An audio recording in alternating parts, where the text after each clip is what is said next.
Portez des écouteurs pour une meilleure expérience.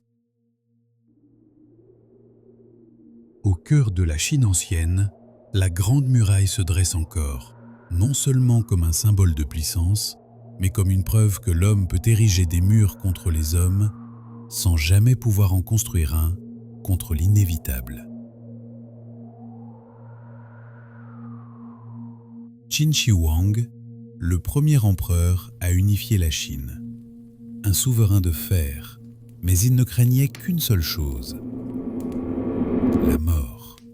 Ce qui le hantait, ce n'était pas la chute de son empire, mais l'arrêt de son propre corps. Dans son palais, l'empereur commença à boire quelque chose d'étrange, chaque jour. Un élixir qu'on appelait l'élixir de vie. Mais la vérité, c'est que beaucoup de ces élixirs contenaient du mercure. Le mercure n'est pas un remède, c'est un poison. Les récits historiques suggèrent que son obsession de l'immortalité l'a poussé vers des méthodes mortelles, que sa quête de vie le menait lentement vers la mort. Chaque dose laissait une trace, pas toujours une douleur, mais plutôt l'agitation, les hallucinations, la colère et une peur impossible à expliquer. Un jour, un homme étrange entra dans la salle du trône. Son nom, Xu Fu. Certains le décrivent comme un alchimiste, un médecin. D'autres pensent qu'il n'était qu'un maître de la manipulation, un homme capable de vendre des illusions au roi. Il s'arrêta devant l'empereur et dit « Je connais le secret de l'immortalité ». Et l'empereur ne questionna rien, car lorsqu'un homme a peur, il achète n'importe quel espoir, même si c'est un mensonge.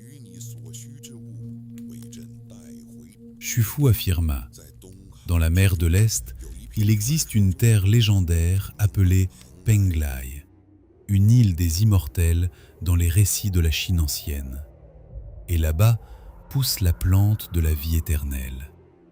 Et aux yeux de la peur, l'impossible devient soudain crédible. » Xu Fu reçut des navires, de l'or et des hommes, et l'expédition partit vers une destination que personne ne pouvait prouver.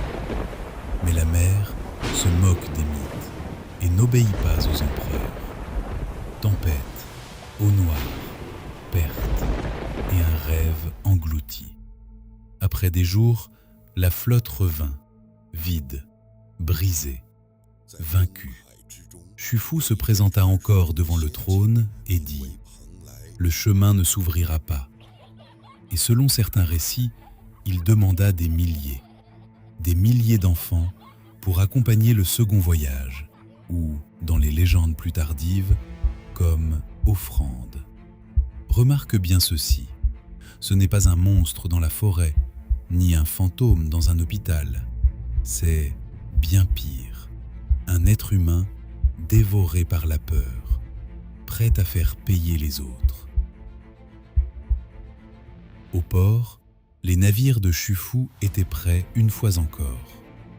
Les voiles se levèrent lentement, comme des linceuls blancs qu'on étire sur la vérité. Des visages d'enfants, pâles de terreur, ne comprenant pas où ils allaient. Et Xu Fu regarda la mer et sourit. Un sourire que personne ne comprit. Était-ce le sourire du mal ou celui d'un homme qui venait enfin de trouver une issue? Puis ils disparurent. Les navires et les milliers à bord ne revinrent jamais. Aucun message, aucune preuve, aucune tombe. Seulement le vide. De retour dans son palais, l'empereur attendit. Des jours, des semaines, des années. Mais Xu Fu ne revint jamais. Et le mercure continua à faire ce que fait le mercure, ronger le corps en silence. Les récits décrivent l'empereur, dans ces dernières années, comme instable, paranoïaque, terrifié.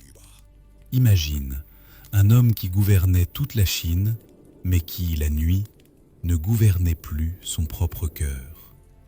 Chaque ombre devint une menace. Chaque murmure devint une trahison. Chaque coin du palais, un message. Tu n'échapperas pas.